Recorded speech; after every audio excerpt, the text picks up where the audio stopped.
ഇപ്പോൾ ഓൺലൈൻ എഡ്യൂക്കേഷന്റെ കാലമാണല്ലോ. അതിൽ തന്നെ ലീഡിംഗ് ഇൻസ്റ്റിറ്റ്യൂട്ട് ആയിട്ടുള്ള സ്റ്റഡി സ്പേസിന്റെ founder and CEO mister Eldhose ലോമിയാണ് ഇന്ന് നമ്മോടൊപ്പം ഉള്ളത്. Welcome to the show sir. Thank you. So എന്താണ് basically study space? Study space basically പറഞ്ഞു കഴിഞ്ഞാൽ അതൊരു ഓൺലൈൻ ഓഫ്ലൈൻ സ്കൂൾ ട്യൂഷൻ പ്ലാറ്റ്ഫോമാണ്. എല്ലാ ക്ലാസ്സുകളിലും എല്ലാ സിലബസിലുമുള്ള കുട്ടികൾക്ക് വേണ്ടി എല്ലാ സബ്ജക്റ്റിലും നമ്മൾ ട്യൂഷൻസ് പ്രൊവൈഡ് ചെയ്യുന്നു. ഓക്കെ, എങ്ങനെയാണ് ഈ ഒരു ആശയം മനസ്സിലേക്ക് വന്നത്? ഇത് കോവിഡിൻ്റെ ടൈമിലാണ് ഇതിൻ്റെ ഒരു സ്റ്റാർട്ടിങ്. എന്ന് പറഞ്ഞു കഴിഞ്ഞാൽ ഞാൻ ബേസിക്കലി ഒരു അധ്യാപകനാണ്. എൻ്റെ മനസ്സിലൊരു താല്പര്യം ഉണ്ടായിരുന്നു, എൻ്റേതായൊരു ഒരു പ്ലാറ്റ്ഫോം ഉണ്ടാക്കണം, അല്ലെങ്കിൽ അത് ഓഫ്ലൈൻ സെൻറ്റർ ആയിരുന്നു ആ സമയത്തുള്ളൊരു പ്ലാൻ. പക്ഷേ പെട്ടെന്നാണ് കോവിഡിൻ്റെ ഒരു സിറ്റുവേഷൻ വന്നത്. നമ്മുടെ ഗവൺമെൻറ് ഉൾപ്പെടെ അതിൽ ഭയങ്കരമായി സ്ട്രഗിൾ ചെയ്ത് ഇനി എന്താണ്, what is the next step എന്നുള്ള ഒരു രീതിയിലിരിക്കുമായിരുന്നു. എഡ്യൂക്കേഷൻ നമുക്ക് എങ്ങനെ പ്രൊവൈഡ് ചെയ്യാം കുട്ടികൾക്ക്. അപ്പോൾ എല്ലാവരും തന്നെ ഓൺലൈനിലേക്ക് തിരിയുന്ന ഒരു സാഹചര്യം ഉണ്ടായി. അപ്പോൾ ആ സമയത്താണ് അത് ഇംപ്ലിമെൻ്റ് ചെയ്യപ്പെട്ടത്. At the same time offline centre കൂടി നമ്മൾ കൊച്ചി സെൻറ്റേഡ് ആക്കിക്കൊണ്ട് ഒരു ഓഫ്ലൈൻ സെൻറ്റർ കൂടി ആരംഭിച്ചു. ആ ടൈമിൽ അത് കോവിഡിൻ്റെ മാനദണ്ഡങ്ങളെല്ലാം പാലിച്ചുകൊണ്ടായിരുന്നു ഓഫ്ലൈൻ സെൻറ്റർ വർക്ക് ചെയ്തുകൊണ്ടിരുന്നത്. പക്ഷെ നമ്മുടെ ഒരു ഫോക്കസ് എന്ന് പറയുന്നത് ഓൺലൈൻ പ്ലാറ്റ്ഫോം തന്നെയായിരുന്നു. അപ്പോൾ നമ്മൾ ആ സമയത്ത് ഉള്ള നമ്മുടെ ഓൺലൈൻ ടൂൾസും കാര്യങ്ങളെല്ലാം യൂസ് ചെയ്തുകൊണ്ട് നമ്മളത് സ്റ്റാർട്ട് ചെയ്തു. അതാണ് അതിൻ്റെ ഒരു സ്റ്റാർട്ടിങ് ആയിട്ട് വന്നത്. മറ്റുള്ള ഓൺലൈൻ ട്യൂഷൻ സെന്റേഴ്സിനെ വെച്ചിട്ട് ഈ ഒരു ഓൺലൈൻ സെന്റർ എങ്ങനെയാണ് സ്പെസിഫിക് ആയിട്ട് നിൽക്കുന്നത് എന്നുള്ള ഒരു അത് പറയുവാണെങ്കിൽ ഇപ്പം എനിക്ക് തോന്നിയിട്ടുള്ള കാര്യം, അല്ലെങ്കിൽ നമ്മുടെ സെൻറ്ററിലേക്ക് വരുന്ന പേരൻസ് അല്ലെങ്കിൽ കുട്ടികൾ നമുക്ക് ആദ്യം തരുന്ന ഒരു ഫീഡ്ബാക്ക് എന്ന് പറഞ്ഞു കഴിഞ്ഞാൽ, ഇപ്പം പൊതുവെ കാണുന്നത് ഈ ഫീസിലൊക്കെ ഒരു റിഡക്ഷൻ ചെയ്തുകൊണ്ട് അടുപ്പിക്കുകയും പിന്നീട് ഒരു ബൾക്കായിട്ട് കുട്ടികൾ ഒരു may be most of the group ക്ലാസ്സിലേക്ക് ഇവർ ആഡ് ചെയ്യുക എന്നുള്ളതാണ്. അപ്പം അങ്ങനെ ആഡ് ചെയ്ത് കഴിയുമ്പോൾ പിന്നീട് ഈ കുട്ടികളെ ഒരു ഇപ്പൊ നമ്മളൊക്കെ ട്യൂഷൻസ് എല്ലാം നമുക്ക് കിട്ടിക്കൊണ്ടിരുന്നതാണ് ചെറുപ്പകാലത്തിൽ. അപ്പൊ അതിനകത്തൊക്കെ ഉള്ളൊരു വിജയം, അല്ലെങ്കിൽ അതിനകത്തൊക്കെ ഉള്ളൊരു എഫക്റ്റീവ് വേ എന്ന് പറയുന്നത് ആ ടീച്ചറും ആ കുട്ടിയും. അതിപ്പോ സ്കൂളിൽ അങ്ങനെ തന്നെയാണ്. ട്യൂഷന് പോയി കഴിഞ്ഞാൽ നമ്മൾ പണ്ടൊക്കെ നമ്മൾ പോയായിരുന്നു, ഒരു വീട് കേന്ദ്രീകരിച്ചുള്ള ട്യൂഷൻസ് ഒക്കെ ആയിരുന്നു നമ്മൾ ചെയ്തുകൊണ്ടിരുന്നത്. ആ സമയത്ത് ആ ഒരു ചേച്ചി എന്നൊക്കെ നമ്മൾ പറയും, ചേച്ചിയുടെ അടുത്തൊക്കെ നമ്മൾ പോയി. അപ്പോൾ അവിടെ ആ കുട്ടിയും ആ ഒരു അധ്യാപികയും തമ്മിലൊരു കണക്ഷൻ ഉണ്ട്. ആ അധ്യാപികയും ആ പേരന്റും തമ്മിലൊരു കണക്ഷൻ ഉണ്ടാവും. അപ്പൊ ഇപ്പൊ സംഭവിക്കുന്ന കാര്യം എന്താന്ന് പറഞ്ഞു കഴിഞ്ഞാൽ, ചീപ്പ് റേറ്റിന് വളരെ റെഡ്യൂസ്ഡ് പ്രൈസിന് കുട്ടികളെ അട്രാക്ട് ചെയ്ത് ഒരു പ്ലാറ്റ്ഫോമിലേക്ക് കയറ്റുന്നു. അവിടെ ഏകദേശം ഒത്തിരി അധികം കുട്ടികളുണ്ടാവും. അപ്പൊ അവരെ സ്പെസിഫിക് ആയിട്ട് ഫോക്കസ് ചെയ്യപ്പെടുന്നില്ല. അപ്പൊ അവര് ക്ലാസ് എടുത്ത് വിടുന്നു. കുട്ടികളുടേതായ രീതിയിൽ അവരെ മോണിറ്റർ ചെയ്യാത്ത രീതിയിൽ, അല്ലെങ്കിൽ ഈ കുട്ടി അവിടെ ആ ഒരു പ്ലാറ്റ്ഫോമിൽ കയറിയിരിക്കുകയും എന്താണ് ഈ കുട്ടിയുടെ ഒരു ആക്ടിവിറ്റി എന്താണെന്ന് പേരൻസിന് പോലും അറിയില്ലാത്തൊരു സിറ്റുവേഷനിലാണ് പല ക്ലാസ്സുകളും മുന്നോട്ട് പോയിക്കൊണ്ടിരിക്കുന്നത്. പിന്നെ ഇവർക്ക് ഒരു ആക്സസ് ഇല്ലാത്തൊരവസ്ഥയാണ്. അതായത് ഈ പേരൻസിന് ഈ കുട്ടികളെ എന്താണ് അവൻ്റെ ഒരു സ്റ്റാറ്റസ് എന്ന് മനസ്സിലാക്കാൻ പറ്റുകയോ അങ്ങനെ ഒന്നും ഇല്ലാത്തൊരു സിറ്റുവേഷനിലാണ്. ഇത് നമ്മളായിട്ട് പറയുന്നതല്ല, നമ്മുടെ അടുത്ത് വരുന്ന പേരൻസിന്റെ ഫീഡ്ബാക്കാണ്. അപ്പോൾ നമ്മൾ ഇതിൽ നിന്ന് വ്യത്യസ്തമാക്കി നിർത്തുന്നതെന്ന് പറഞ്ഞു കഴിഞ്ഞാൽ, നമ്മൾ എപ്പോഴും ചെയ്യേണ്ടതെന്ന് പറഞ്ഞാൽ ഈ കുട്ടിയെ എപ്പോഴും നമ്മൾ ആക്സസ് ചെയ്തുകൊണ്ടിരിക്കണം. അവന്റെ ഒരു ആക്സസും വേണം, അതുപോലെ തന്നെ ഈ പേരന്റിന്റെ ഒരു ആക്സസ് നമുക്ക് കറക്റ്റ് ആയിട്ട് കിട്ടണം. പിന്നെ ഇവന്റെ ഒരു അസസ്മെന്റ് വളരെ ഇമ്പോർട്ടൻ്റ് ആണ്. അപ്പോൾ നമ്മൾ ചെയ്യുന്ന കാര്യം ഫസ്റ്റ് ഈ parent student interaction is very very important. ഇങ്ങനെയുള്ള പ്രത്യേകിച്ച് നമ്മൾ ഇങ്ങനെ ഒരു നിലനിൽക്കുന്നതിന് ഏറ്റവും ഇമ്പോർട്ടൻ്റ് ആയിട്ടുള്ള കാര്യമാണ്. ഇല്ലെങ്കിൽ കുറച്ച് കഴിയുമ്പോൾ ആ കുട്ടി അതിൽ നിന്ന് പോവും. അതായത് 2-3 മാസത്തെ ക്ലാസ് അറ്റൻഡ് ചെയ്തതിനു ശേഷം അവൻ അവിടെ നിന്ന് മാറും. അപ്പൊ നമ്മൾ അതിനകത്ത് അവന്റെ ഒരു ബ്രദർഹുഡ് റിലേഷൻഷിപ്പ്, അല്ലെങ്കിൽ ഈ പറഞ്ഞ പോലെ അവനായിട്ടൊരു റിലേഷൻ മെയിൻറ്റെയിൻ ചെയ്യുന്നത് ഭയങ്കര ഇമ്പോർട്ടൻ്റ് ആണ്. ഈവൻ ഇതൊരു ഓൺലൈൻ പ്ലാറ്റ്ഫോം ആണെങ്കിൽ പോലും നമ്മൾ അത് മെയിൻറ്റെയിൻ ചെയ്യണം എന്നുള്ളതാണ് നമ്മുടെ ഒരു ഫസ്റ്റ് എൻ്റെ മനസ്സിലുണ്ടായൊരു ഞങ്ങൾ ആദ്യം തന്നെ ഇത് പ്ലാൻ ചെയ്തപ്പോൾ നമ്മൾ അത് എത്ര ഇത് ഉയർന്നാൽ പോലും, ഇതിൽ എത്ര കുട്ടികൾ ഇതിൽ ആഡ് ചെയ്താൽ പോലും ആ ഓരോ കുട്ടിയും നമ്മൾ അവനായിട്ടൊരു ആക്സസ് വേണം, അവൻ്റെ പേരൻ്റ് ആയിട്ടൊരു ആക്സസ് വേണം. അത് ഈ കാര്യത്തിൽ വളരെ ഇമ്പോർട്ടൻ്റ് ആയിട്ടുള്ള കാര്യം. രണ്ടാമത്തെ കാര്യം എന്ന് പറഞ്ഞാൽ ഇവനെ മോണിറ്റർ ചെയ്യുക, പ്ലസ് ഇവൻ്റെ അസസ്മെന്റ് നടത്തണം. അതായത് ഇവനെ എത്രമാത്രം നമ്മുടെ ക്ലാസ്സുകൾ ഇവനെ എഫക്റ്റീവായി അതിൻ്റെ ഒരു അനാലിസിസ് നമ്മൾ നടത്തണം, സ്കൂളുകളിലെയൊക്കെ പോലെ. അത് മറ്റ് പല സെന്ററുകളിലും അതില്ല. പണ്ടൊക്കെ നമ്മൾ പഠിച്ച പല ട്യൂഷൻ സെന്ററുകളിലും ഞാൻ പഠിച്ച പല ട്യൂഷൻ സെന്ററുകളും കറക്റ്റായിട്ട് മന്ത്ലി എക്സാമുകൾ കണ്ടക്ട് ചെയ്യുമായിരുന്നു. ഇപ്പോൾ റീസെന്റ് വന്നു കഴിഞ്ഞാൽ ഇങ്ങനെയുള്ള പല ഓൺലൈൻ പ്ലാറ്റ്ഫോമിലും ഒന്നുമില്ല, ജസ്റ്റ് ക്ലാസ്സുകൾ മാത്രം പ്രൊവൈഡ് ചെയ്യുന്നത് മാത്രമേ ഉള്ളൂ. നമ്മുടെ കാര്യത്തിൽ അത് വ്യത്യസ്തമാണ്. നമ്മൾ മന്ത്ലി എക്സാം കണ്ടക്ട് ചെയ്യുകയും അതിന്റെ റിസൾട്ട് പ്രോഗ്രസ് കാർഡിലൂടെ പേരൻസിനെ അറിയിക്കുകയും ചെയ്യുന്ന ഒരു രീതിയാണ് നമ്മൾ ഇംപ്ലിമെന്റ് ചെയ്യുന്നത്. അപ്പോൾ മെയിനായിട്ട് ഞങ്ങൾ വ്യത്യസ്തമായി നിൽക്കുന്ന ഈ 2 കാര്യങ്ങൾ എന്ന് പറയുന്നത്, ഈ ഒരു സ്റ്റുഡൻറ് പേരൻറ് ഒരു ആക്സസ് നമുക്കുണ്ട്. അവരായിട്ട് എല്ലാ സമയത്തും നമ്മളൊരു ഇന്ററാക്ഷൻ നമുക്കുണ്ട്. അത് വളരെ ഇമ്പോർട്ടൻ്റ് ആയിട്ട് ഞാൻ കാണുന്ന ഒരു കാര്യമാണ്. രണ്ടാമത്തെ കാര്യം, ഈ കുട്ടിയെ മോണിറ്റർ ചെയ്യുകയും അതുപോലെ തന്നെ അവൻ്റെ ഒരു അസസ്മെന്റ് നമ്മൾ കണ്ടിന്യൂസ്ലി നടത്തുകയും ചെയ്യും. ഇതൊരു കണ്ടിന്യൂസ് പ്രോഗ്രസ് ആണല്ലേ.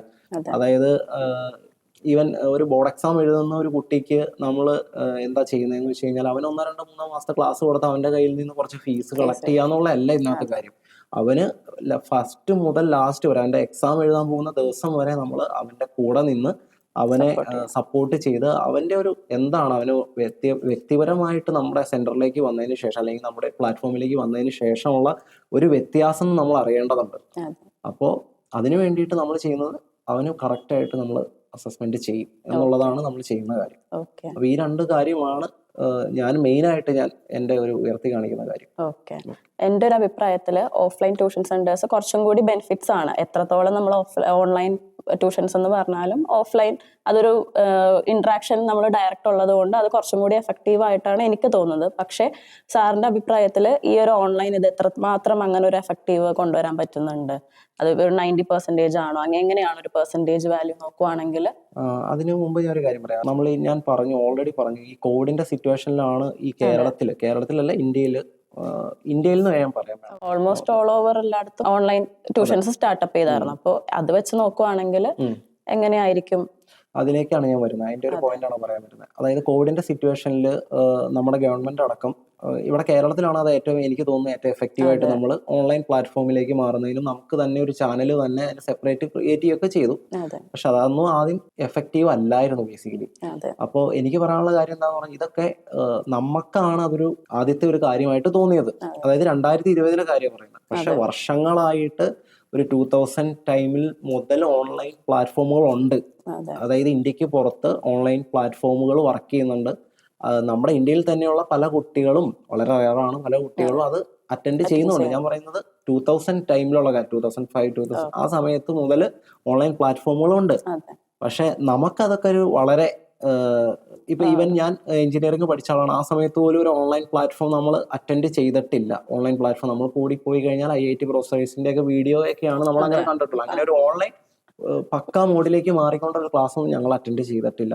അതായത് കേരളത്തിലെ കോളേജുകളുടെ കാര്യമാണ് പറയുന്നത്.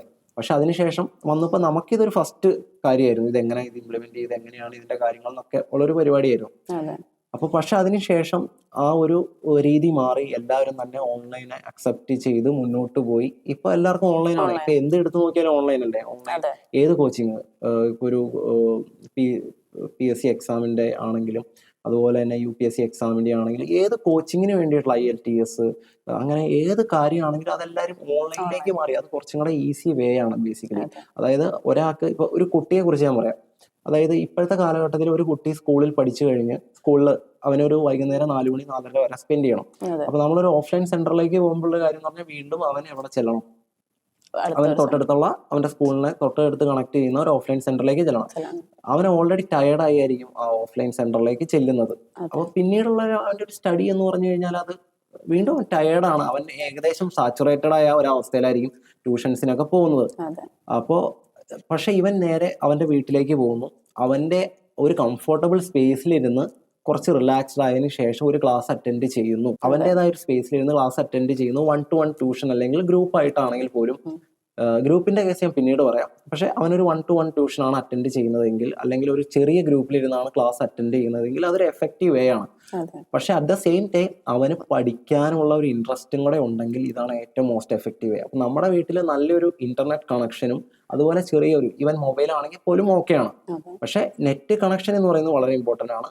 അവന് പഠിക്കാനുള്ള ഒരു, അതായത് അവന് പഠിക്കണം. അതായത് എൻ്റെ ഒരു താല്പര്യമാണ്, എനിക്ക് പഠിക്കാനുള്ള ഒരു കാര്യം ഉണ്ടെങ്കിൽ ഓഫ്ലൈനിനേക്കാളും ഏറ്റവും കൂടുതൽ എഫക്റ്റീവ് ഓൺലൈൻ തന്നെയാണ്. കാരണം അവൻ്റെ സ്പേസിലിരുന്ന് വളരെ കംഫർട്ടബിൾ ആയിട്ട് അവൻ്റെ പേരൻസിനും വേണമെങ്കിൽ അതിനെ കാണാം അല്ലെ. അവൻ്റെ പേരൻസിനും അവൻ്റെ എന്താണ് ആക്ടിവിറ്റി എന്നാണ്. ഇന്നത്തെ കാലഘട്ടത്തിൽ ഓഫ്ലൈൻ സെന്റർ, ട്യൂഷൻ സെന്ററുകളിലൊക്കെ പോയി കഴിഞ്ഞാൽ നമുക്കും ഓഫ്ലൈൻ സെന്റർ ഉണ്ട്. പക്ഷെ ഞാൻ പറയുന്നതെന്ന് പറഞ്ഞു കഴിഞ്ഞാൽ പേരന്റിന് കുറച്ചുകൂടി ഇതെന്താണ് കാര്യങ്ങൾ നടക്കുന്നതെന്ന് മനസ്സിലാവും. അറ്റ് ദ സെയിം ടൈം ഈ കുട്ടിക്ക് കൂടുതൽ കംഫർട്ടബിൾ ആയിട്ട് അവന്റെ സ്പേസിലിരുന്ന് ഏറ്റവും വൃത്തിയായിട്ടിരുന്ന് പഠിക്കാൻ പറ്റും. സ്റ്റഡി സ്പേസിൽ സ്പെസിഫിക് ആയിട്ടുള്ള പ്രോഗ്രാംസുകളൊക്കെ എന്തൊക്കെയാണ്? സ്റ്റഡി സ്പേസിന്റെ ടാഗ് ലൈൻ തന്നെ ബ്ലൂം ബിയോണ്ട് ഗ്രേഡ്സ് എന്നാണ്. ഗ്രേഡ് അച്ചീവ് ചെയ്യുന്നതിനപ്പുറം നമുക്ക് ആ കുട്ടിക്ക് എന്ത് പ്രൊവൈഡ് ചെയ്യാൻ പറ്റും എന്നുള്ളതാണ് സ്റ്റഡി സ്പേസ് എപ്പോഴും ചിന്തിച്ചുകൊണ്ടിരിക്കുന്നത്. പ്രധാനമായിട്ടും 3 കോഴ്സുകളാണ്, 3 പ്രോഗ്രാമുകളാണ് നമ്മൾ പ്രൊവൈഡ് ചെയ്യുന്നത്. ഒന്ന് LKG to 7th ഗ്രേഡിന് വേണ്ടിയിട്ട് ഡെയിലി സ്കൂൾ സപ്പോർട്ട് ഒരു പ്രോഗ്രാം. അപ്പോൾ ആ കുട്ടിക്ക് വേണ്ട ഡൗട്ട് ക്ലിയറൻസ്, സ്കൂളിൽ അഡീഷണൽ ആയിട്ട് വരുന്ന ആക്ടിവിറ്റീസ്, ഹോംവർക്ക് സപ്പോർട്ട്, അതെല്ലാം നമ്മൾ പ്രൊവൈഡ് ചെയ്യും. അതാണ് ഫസ്റ്റ് പ്രോഗ്രാം. സെക്കൻഡ് പ്രോഗ്രാം എല്ലാ ക്ലാസ്സിലും എല്ലാ സിലബസിലും ഉള്ള കുട്ടികൾക്ക് വേണ്ടിയിട്ട് എല്ലാ സബ്ജക്റ്റിനും 1-to-1 ട്യൂഷൻ, അതായത് 1-to-1 ഇൻഡിവിജ്വൽ ട്യൂഷൻ ഉണ്ടാവും. അതായത് ആ ഒരു കുട്ടിയും ടീച്ചറും മാത്രമായിരിക്കും ആ ക്ലാസ്സിൽ ഉണ്ടാകുന്നത്. അപ്പോൾ കുട്ടിയെ കൂടുതൽ ഫോക്കസ് ചെയ്ത് ഇപ്പോൾ നമുക്ക് ഒരു ഗ്രൂപ്പ് ക്ലാസ്സിൽ പോയി കഴിഞ്ഞാൽ നമുക്ക് പല കുട്ടികളും ടീച്ചേഴ്സായിട്ട് ഇൻട്രാക്ട് ചെയ്യില്ല. അപ്പോൾ ആ കുട്ടി ചില കുട്ടികൾ മാറി നിൽക്കും, നമ്മൾ എത്ര അവരെ മോട്ടിവേറ്റ് ചെയ്താൽ പോലും അവർ ഇൻട്രാക്ട് ചെയ്യാൻ മടി കാണിക്കുന്നു. അപ്പോൾ അങ്ങനെയുള്ള കുട്ടികൾക്ക് വേണ്ടിയിട്ട് 1-to-1 ട്യൂഷൻ. അപ്പോൾ ആ കുട്ടി ഇപ്പോൾ പറയുന്ന കാര്യം അവനെ എത്ര മോശം ഡൗട്ടാണെങ്കിൽ പോലും അവൻ്റെ ടീച്ചറിനോട് ചോദിക്കാം. അപ്പോൾ അങ്ങനെ ഒരു സ്വാതന്ത്ര്യത്തിൽ നമുക്ക് 1-to-1 ട്യൂഷൻ കൊടുക്കാൻ പറ്റുവാണെങ്കിൽ ആ കുട്ടിയുടെ ഒരു ഇമ്പ്രൂവ്മെന്റ് നമുക്ക് അവിടെ കാണാൻ പറ്റും.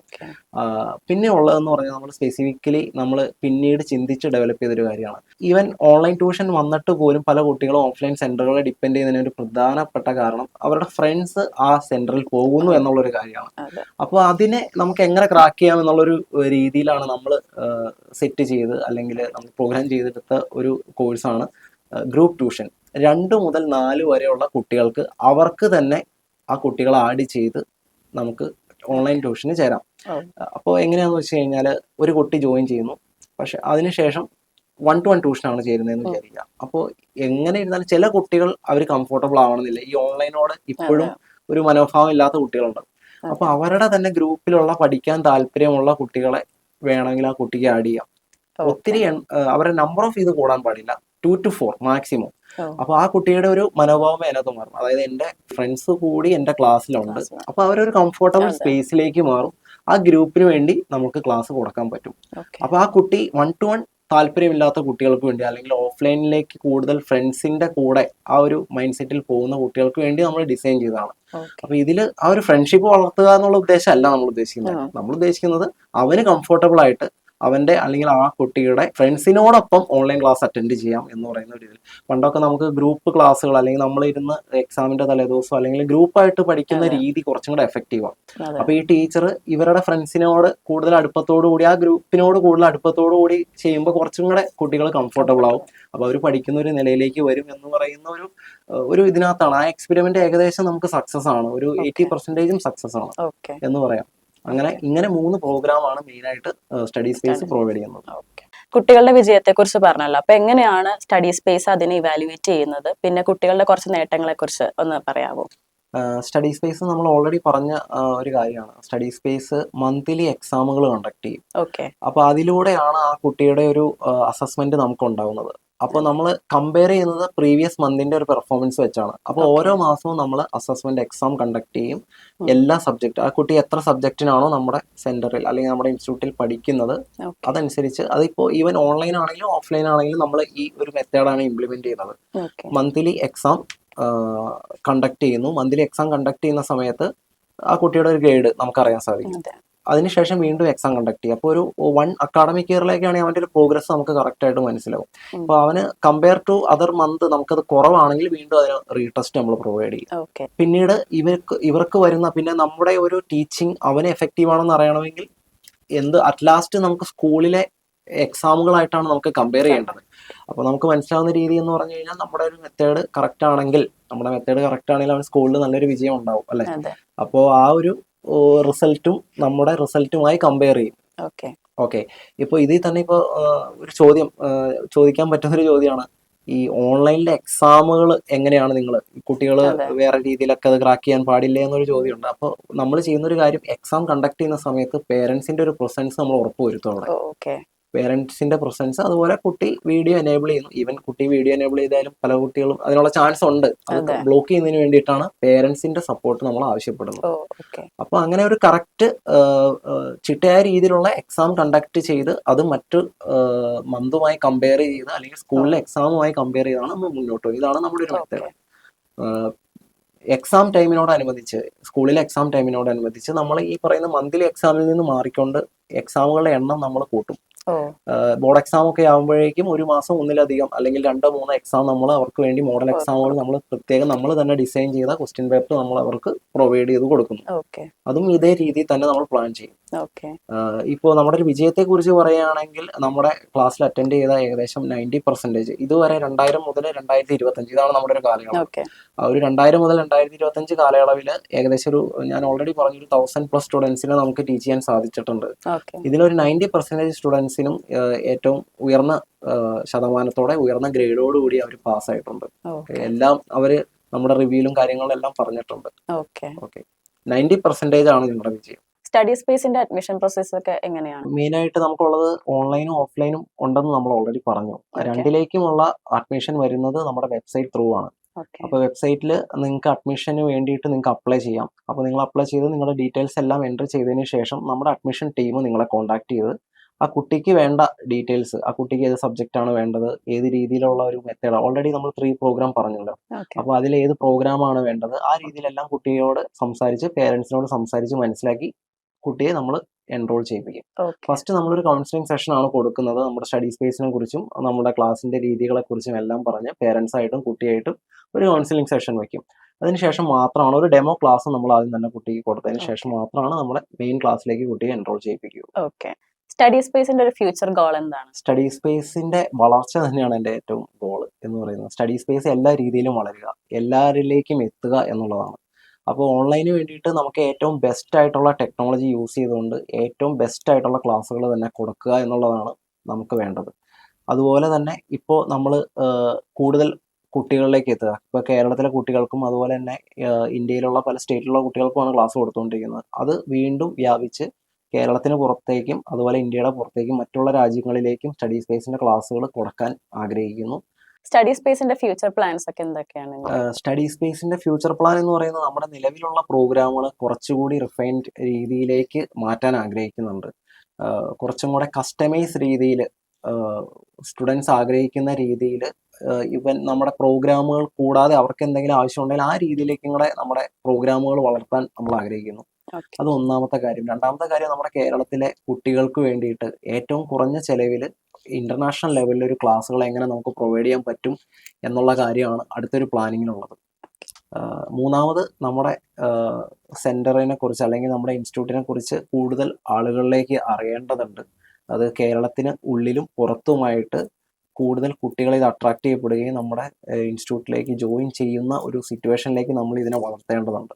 അതാണ് നെക്സ്റ്റ് പ്ലാനായിട്ട് നമ്മൾ കാണുന്നത്. ഇത്ര സമയം സ്റ്റഡി സ്പേസിനെ പറ്റിയും ഓൺലൈൻ എഡ്യൂക്കേഷനെ പറ്റിയും പറഞ്ഞു തന്ന എൽദോസ് സാറിന് ഒരുപാട് നന്ദി. Thank you. സ്റ്റഡി സ്പേസിൽ ഇൻട്രസ്റ്റഡ് ആയിട്ടുള്ള കുട്ടികൾക്ക് ജോയിൻ ചെയ്യാവുന്നതാണ്.